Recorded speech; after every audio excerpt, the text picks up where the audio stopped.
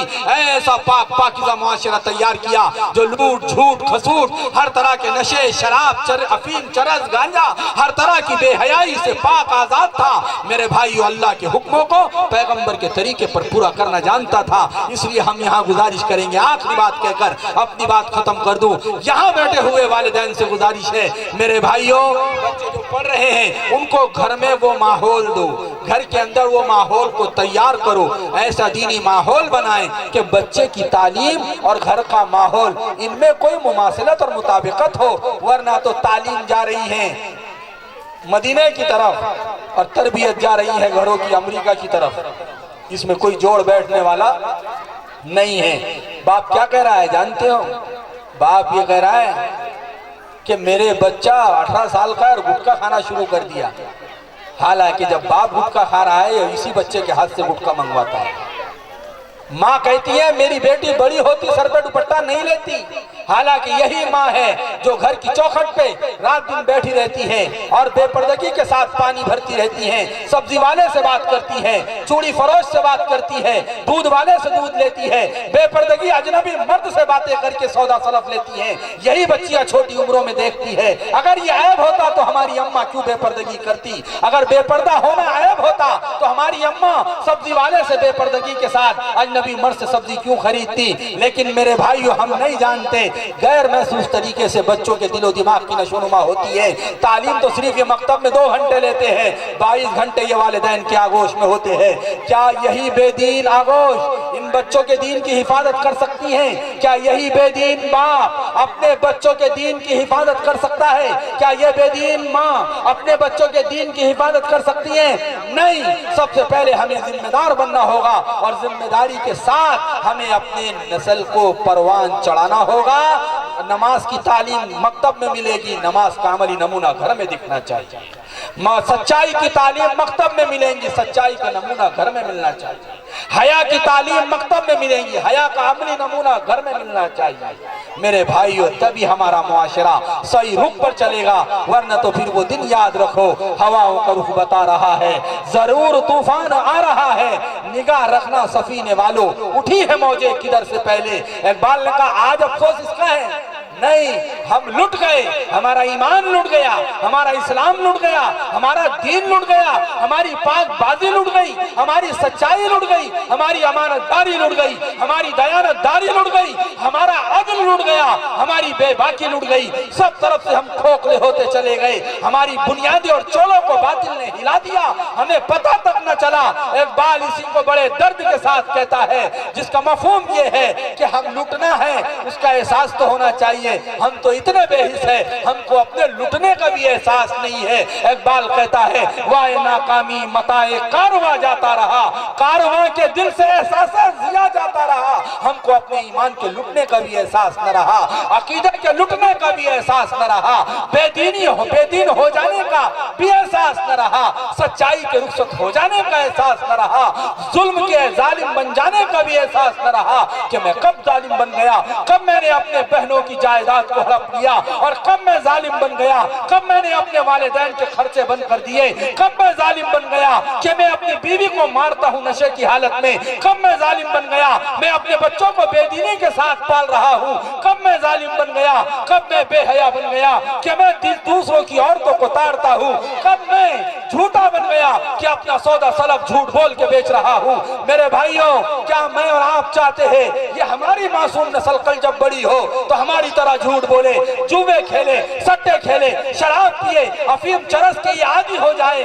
نہیں، تو سب سے پہلے گھر کے بڑوں کو اپنا ماحول پاک صاف کرنا ہوگا، ان پاک صاف ماحول میں یہ نسل پروان چڑھے گی، پھر انشاءاللہ یہ امانت دار، دیانت دار، یہ سچائی کا جھنڈا اٹھانے والی اور یہ بے باک، نڈر، بے خوف اللہ سے ڈرنے والی، رات کے اندھیرے اور دن کے اجالے میں اللہ کا خوف دل میں پالنے والی یہ قوم اور یہ نسل تیار ہوں گی، اور پھر انہی نسل کے کاندھوں پر آنے والی نسلوں کی ذمہ داریاں ہوں گی، پھر انشاءاللہ یہ اہل کفر کے درمیان میں بھی جا کر کہیں گے توحید کی امانت سینوں میں ہے ہمارے، آسا نہیں مٹانا، نام و نشاں ہمارا اللہ کی بارگاہ میں دعا ہے کہ اللہ تبارک و تعالیٰ اس مکتب کو ترقیات سے مالا مال فرمائے، ان بچوں اور بچیوں کو اپنی بارگاہ میں قبول فرمائے۔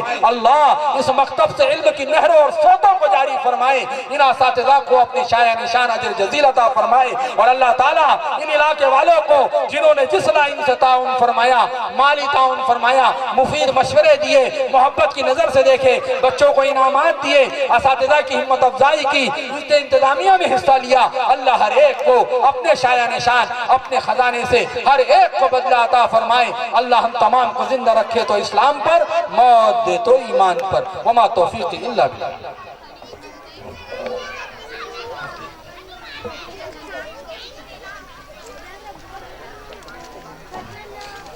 اچھا یہ دیکھو ایک کام رہ گیا،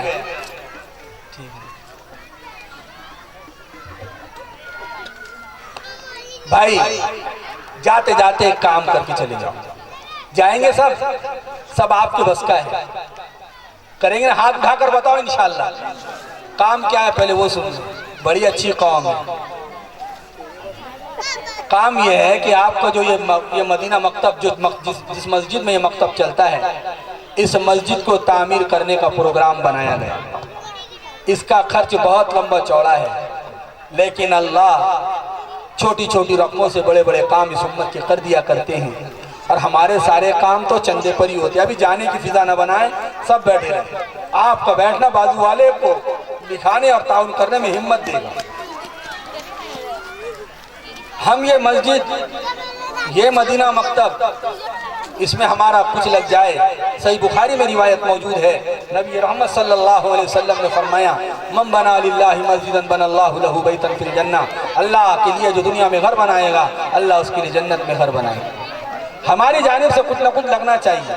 سب سے عقل مند آدمی وہ ہے جو اپنی زندگی میں اپنا ایصال ثواب کر کے جائے، اپنے آنکھوں سے اپنے ہاتھوں سے دے کے جاؤ، اپنے سامنے اپنا ایصال ثواب دو۔ اور ہماری ایک غلط فہمی کیا ہے، ہم سمجھتے ہیں مرحومین کے نام سے ہی ایصال ثواب ہوتا ہے، کہ نہیں، زندے بھی ایصال ثواب کر سکتے ہیں۔ بھئی یہ میرے ایصال ثواب کے لیے، یہ میرے ذخیرے آخرت کے لیے ایک اینٹ لگا دو، قیامت تک نمازیں ہوتی رہیں گی، قیامت تک آنے والی نسل ایمان اعمال اور قرآن پڑھتی پڑھاتی رہیں گی، سب کا ثواب ہمارے قبروں میں آتا رہے گا، زندگی میں ملتا رہے گا۔ اس لیے ہمت کر کے بڑی بڑی رقمیں لکھاؤ انشاءاللہ۔ آپ کو لکھانا ایک بار ہے اور دینا بار بار ہے، لکھاؤ انشاءاللہ۔ بڑی بڑی رقمیں درمیان میں کوئی ساتھی کھڑے ہو جائے، وہ پیچھے والے ساتھی کیا بولے، 5 لاکھ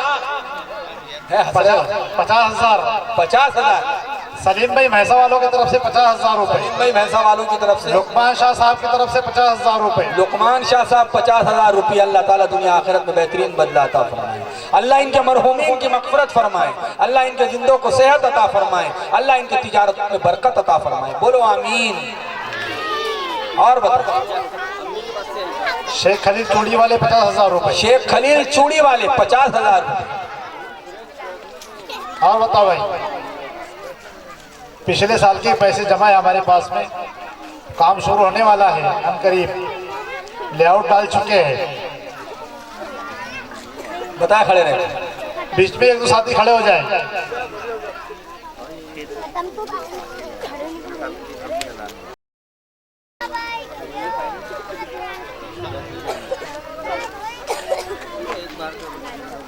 بتائے بھائی، ہمت کر کے بتائے۔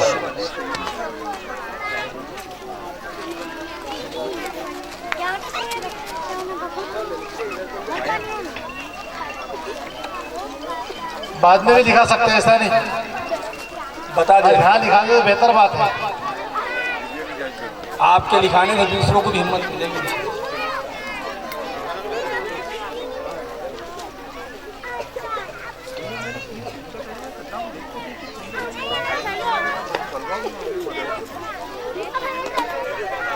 فاروق بھائی چکی والوں کی طرف سے 10,000 روپے، فاروق بھائی چکی والے 10,000 روپے، محمد شعیب صاحب بندیرہ 1100 روپے، محمد شعیب صاحب بدنیرہ 1100 روپے،